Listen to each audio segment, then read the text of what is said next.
মুখে স্বাদটা লেগেই থাকে। হ্যাঁ, তোমরা ঠিকই। হ্যালো বন্ধুরা, কেমন আছো তোমরা? আশা করি সবাই ভালো আছো। আমাদের পরিবারে আমরাও সবাই ভালো আছি। এই লাঠি বাম্বু গাছটা না ওই দিকে থাকে, জানো তো, মাঝে মধ্যে একটু রোদের মধ্যে রাখতে হয়। রোজ রাখি না, মাঝে মধ্যে একদিন দুদিন রাখলে। আর গরমকালে মানে এগুলো নাকি ঠান্ডারই গাছ, ঠান্ডা মানে শীতকাল বলে গাছটা বেশ বড় হয়ে গেছে। তা এটাকে এখানে রেখেছি। ওই পারের ঘরগুলোতে তো রোদ ওঠে, লাগেই না। উত্তর দিকের ঘর না, উল্টো, মানে সমানে হাওয়া আসতে থাকে। গরমকালে যেমন মানে রোদ আসে, শীতকালে হাওয়া আসে। আর মিঠু যেহেতু আমার কথার আওয়াজ মানে পেয়েছে, অমনি চিৎকার শুরু করে দিয়েছে।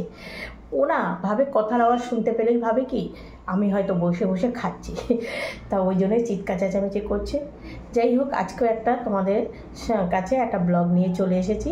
ব্লগ মানে ওই তো মানে আমি সংসারে রান্নাবান্নার মধ্যে যে কোনো একটা রান্না তোমাদের সঙ্গে শেয়ার করি, ছোট্ট করেই করি। আমার এই চ্যানেলটা তো আমার প্রথম চ্যানেল, আমার ভালোবাসার চ্যানেল। আর একটা চ্যানেলকে আমরা যে কতটা ভালোবাসা দিয়ে তৈরি করি সেটা তো আমরা যারা রেগুলার ভিডিও দিই তারাই জানি। অনেক সময় অনেক ধৈর্য ধরেই করি। মাঝে তো দিচ্ছিলাম না, এখন চেষ্টা করছি রেগুলার দেওয়ার। ছোট্ট করেই দিচ্ছি, তোমাদেরও সময় নষ্ট হবে না। আর আমার তো ডেলি ব্লগের চ্যানেল আছেই, ওটাতে সকাল থেকে রাত পর্যন্ত যা কাজকর্ম করি শেয়ার করি। আর এটার মধ্যে দুটো চ্যানেলে এক দিলে তো হয় না, এটার মধ্যে যে কোনো একটা রেসিপি শেয়ার করি। তা আজকেও না তোমাদের সামনে একটা রেসিপি নিয়ে চলে আসছি। বেশিরভাগ এই জিনিসটা আমরা ফেলেই দিই, অনেকে আবার খায়, কিন্তু আমি ওটা ফেলি না। ওটা আমি বেশ সুন্দর গুছিয়ে রান্না করি। আমাদেরও আগে খেত না, বলে না খাবো না, কিন্তু তারপরে আমি বলি কি খেয়ে দেখো না। তা আজকে আমি একটা খুব সুন্দর রেসিপি নিয়ে চলে এসেছি। তাহলে চলো আমার সাথে থাকো, আমি কি রেসিপি তোমাদের শেয়ার করি, দেখতে থাকো। আর হ্যাঁ, অবশ্যই লাইক দিয়ে দেখো, একটা কমেন্ট করো, ঠিক আছে? তাহলে চলো আজকে আমার রান্নাঘর থেকে তোমাদের কি রেসিপিটা শেয়ার করছি, সাথে থাকো। এই দেখো লাউয়ের খোসা, এটা কিন্তু অনেকে ফেলে দেয়। আমি এই লাউয়ের খোসাগুলো গতকাল আমাদের লাউ এনেছিল, যত্ন সহকারে রেখে দিয়েছি। আর ওই যে বাটিতে দেখছো ওখানে ছাড়ানো কিছু চিংড়ি মাছ রয়েছে, দেখতেই তো পাচ্ছ। এবার এই লাউয়ের খোসাগুলো দিয়ে আমি কি করি তোমরা দেখে নাও। এই দেখো সুন্দর করে লাউয়ের খোসাগুলোকে ছোট্ট ছোট্ট করে একদম ঝিরিঝিরি করে কেটে নিয়েছি। যত পাতলা করে কাটা হবে তত রেসিপিটা খেতে কিন্তু টেস্ট লাগবে। এটার সঙ্গে আমি কিন্তু আর কিছু দেব না। অনেকে চাইলে এর সঙ্গে আলু সিম দিতে পারে, আমি দেব না। এবার কড়াইতে একটু জল বসিয়ে তার মধ্যে সামান্য একটু নুন আর হলুদ দিয়ে দিলাম।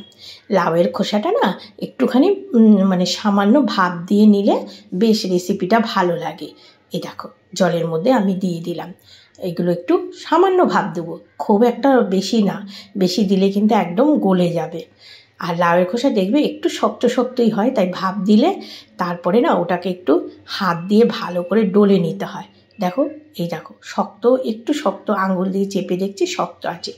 সেই অবস্থায় আমি এটাকে নামিয়ে রাখলাম, ঝুড়িতে ঢেলে নিলাম।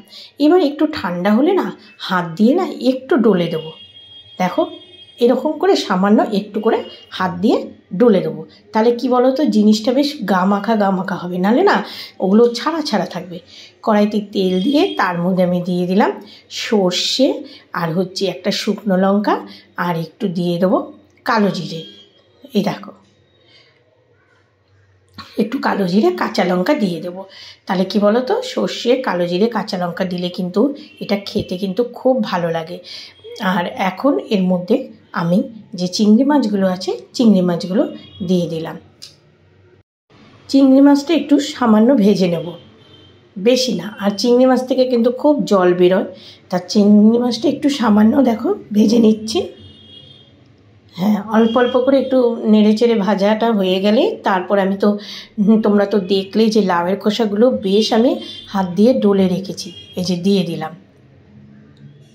এবার ভালো করে নেড়ে চেড়ে দেবো, কোনো কিছু দিতে হয় না, দেখো মানে কোনো উপকরণ সেরকম লাগে না। আর সামান্য একটু জিরের গুঁড়ো দিয়ে দিলাম, মানে কাঁচা লঙ্কা, কালো জিরে, সর্ষে, শুকনো লঙ্কা ফোড়ন দিয়েই এটা মানে করলে কিন্তু খেতে দারুণ লাগে, যে অনেক মশলা লাগে না।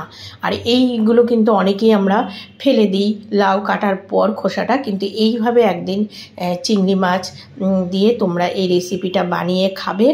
এবার আমার তো এর মধ্যে কোনো জল ঠল দেওয়ার প্রয়োজন নেই, বুঝলে তো। আমি কি করব বলো তো, আস্তে আস্তে নেবা নেবা আঁচে এটাকে ঢাকা দিয়ে দিয়ে যাতে এর মধ্যে যে জলটা আছে মজে যায়। এবার ভালো করে আমি নেড়ে চেড়ে দিচ্ছি। এই দেখো, এটা একবার তোমরা খেয়ে দেখো যে এত টেস্ট। এর মধ্যে কোনো পেঁয়াজ রসুন মানে অনেকে চাইলে দেয়, কিন্তু পেঁয়াজ রসুন ছাড়া, অনেকে ফোড়নে একটু পেঁয়াজ ভেজে দেয়, তা পেঁয়াজ রসুন ছাড়া একদিন মানে করে দেখবে। আর আমি না একটু সামান্য গুড় দিয়ে দিলাম, তোমরা তো দেখলেই মাঝে আমি একটু গুড় দিয়ে দিয়েছি, অনেকে চাইলে চিনিও দিতে পারে। ধনে পাতা দেওয়ার কিন্তু প্রয়োজন হয় না, যেহেতু চিংড়ি মাছের গন্ধটা তাহলে বেরিয়ে যায়, ধনে পাতার গন্ধটাই আসে, কিন্তু আমি একটু দিয়ে দিলাম। অনেকে চাইলে ধনে পাতা না দিলেও পারো, তাহলে চিংড়ি মাছের যে স্মেলটা সেটাই আসবে। এবার দেখো কি সুন্দর মাখা মাখা হয়ে গেছে। ঘরে যদি একটু চালের গুঁড়ো থাকে ওটাও জল দিয়ে গুলিয়ে দিয়ে দিলে আরও বেশ মাখা মাখা একটু কাদা কাদা টাইপের হবে। আর এটা কিন্তু খেতে দারুণ লাগে। আর এই দেখো এটার ফাইনাল লুক, দেখো কি দারুণ হয়েছে না। আর এই রেসিপিটা তোমরা অবশ্যই বাড়িতে ট্রাই করে দেখো। আমি তো ফুলকপির যে ডাঁটগুলো থাকে সেগুলোও ফেলি না, এরকম করে চচ্চড়ি করি, মানে অনেক কিছুই ফেলে দেওয়া থাকে, কিন্তু আমরা ওগুলোকে রান্নাবান্না করে খেলে কিন্তু দারুণ লাগে। তোমরা অবশ্যই বাড়িতে ট্রাই করো। আর আমার এই রেসিপিটা তোমাদের কেমন লেগেছে অবশ্যই কমেন্ট করে দেখো। আর দেখো কি সুন্দর মাখা মাখা হয়েছে না, লাউয়ের খোসা দিয়ে এই সুন্দর রেসিপি, দারুণ রেসিপি।